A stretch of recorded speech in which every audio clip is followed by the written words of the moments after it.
उग्रसेन जब देखले बड़े शाम के चेहरा उतरल, उदास चेहरा देखले बड़े, कहले कि राजन तुम्हारे चेहरे पे चिंता की लकीर झलक रही है, आखिर कारण क्या है? क्या बोलले बा? क्या कुछ कहले बा? कहले ना महाराज, बड़ी भारी गलती को दिले बन, मेहरारू बन के दुर्वासा के जांच कर चल गरनी हो। अब बाबा श्राप दिले बड़े कि हमरा पेट से लोहा के मुसलखंड पैदा ली, अब वही से जदुवंशी लोग के नाश होई। करे कि जोरे लड़का तनी बापू दादा के इज्जत ख्याल ना कइले। बोरले तो बोरले रे लड़कावा,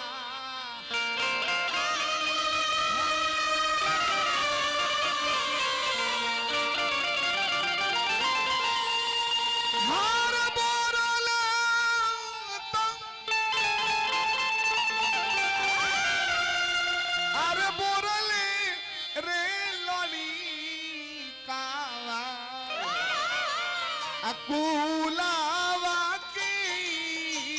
जातिया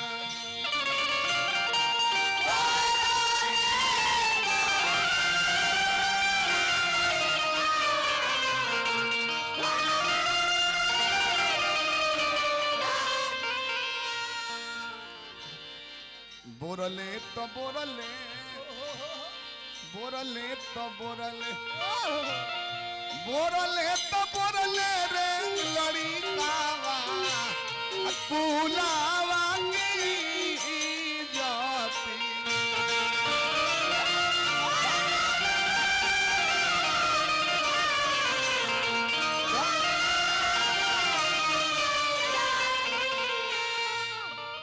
ऊपर से छपरहिया ठाटो यही के बोलिया जिला का सोच के कोइले बाड़े अतना बड़का पाप के,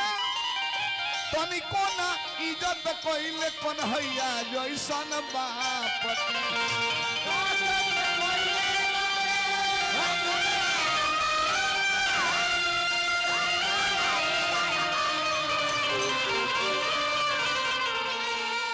बोरले तो बोरले,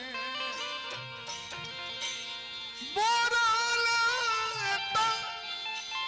अरे बोरले रे लड़कावा, बोरले तो बोरले रे लड़कावा,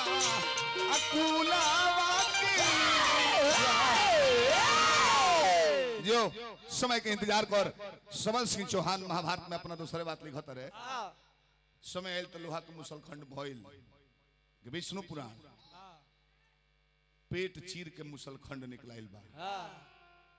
आज जब मुसलखंड निकलल, जदवंश परिवार के लोग थर थर कांपे लागल कि दादा तो सही मुसलखंड पैदा हो गेल, बबुआ का श्राप बा। केहू डरे छुअत नहीं खबा कि राजा उग्रसेन कहल नहीं, जो हमारे यहाँ नौकरी करता है, सिपाही की नौकरी करता है, उस पर ये श्राप लागू नहीं होगा। इसे उठाओ और महीन चूर्ण करके समुद्र में ले जाकर फेंक दो, न रहेगी बांस न बाजेगी बांसुरी। फिर 500 रुपए पुरस्कार हमारा बांसटी बलिया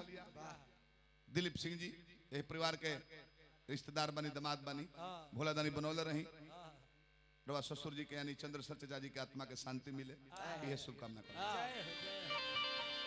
अब वो है मुसलखंड सिपाही जी लोग लेके आ जाके महीन चूर्ण को के समुद्र में फेंकता था, बाबा का शराब कटता। दहात दहात जाके प्रभास क्षेत्र में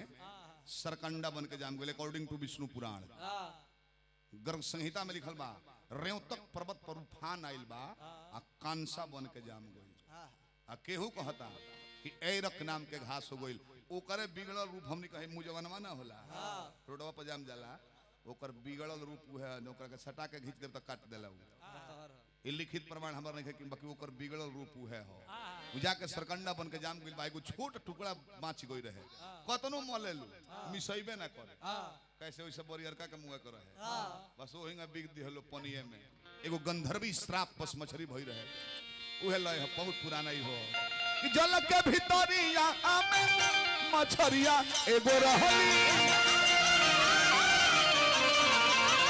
जल के भीतरिया में मछरिया एगो रहली, मछरिया एगो रहली, मछरिया एगो रहली,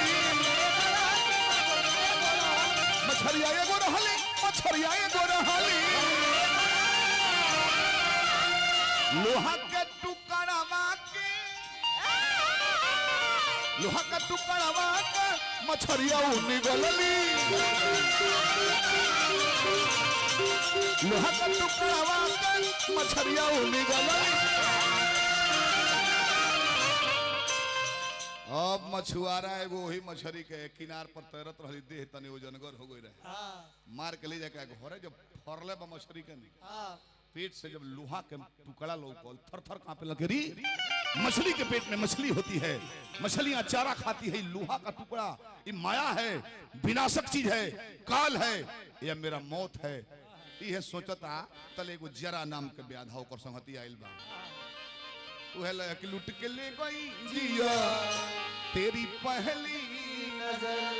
तो उतरो है सीधा साधा तब ले आई ले एगो ब्याधा उतरो है सीधा साधा तब ले आई ले एगो ब्याधा कोहलस की अरवा चिंता मरु जनी ज्यादा कोहलस की अरवा चिंता मरु जनी ज्यादा उतरो है सीधा साधा तब ले आई ले एगो ब्याधा उतरो है सीधा साधा तब ले आई ले एगो ब्याधा कोहलस की अरवा रे चिंता करू जनी भारी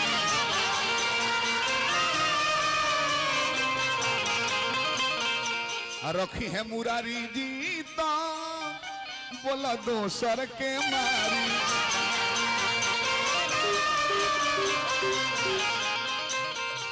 दुख नहीं पैबो और करत नहीं वादा दुख नहीं पैबो और करत नहीं वादा उतर है सीधा साधा तब ले आई ले एगो ब्याधा उतर है सीधा साधा तब ले आई ले एगो ब्याधा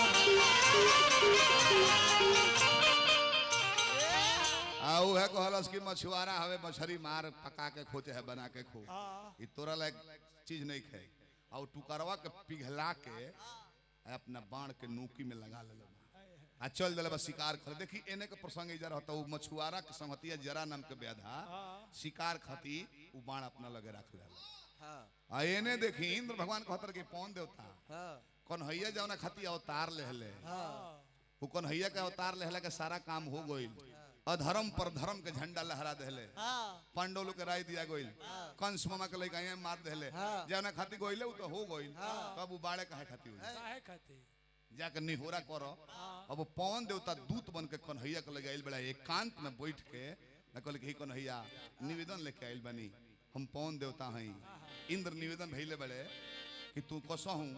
जब सारा काम हो गइल अत्याचार मिट गइल तो हे प्रभु जी अपना लोक में पधारी फेर हुआ कहले कि 7 रात्रि के टाइम दो 7 रात्रि ऐसे कि चक्र सुदर्शन हमार जैत्र नामक रथ बलाहक घोड़ा ये सब कोनो समुद्र मार्ग से जाई आ कोनो सूर्य मार्ग से जाई कन्हैया कहले 7 रात्रि कुछ अपनो खानदान में ऐसा बड़े सौ वो कनियों को मारल जरूरी है बटे अपने खानदान में कुछ कुपातर जन्म ले ले बड़े सौ आ भेज दिले बड़े देखियो ऐसा लीला कन्हैया कहले नु कि पूरी नगर में रात भर कहीं जतरा पर जाता रहो सिया रास्ता काटता बिला रास्ता काटतिया रात भर कुकुर रोता रे सो ए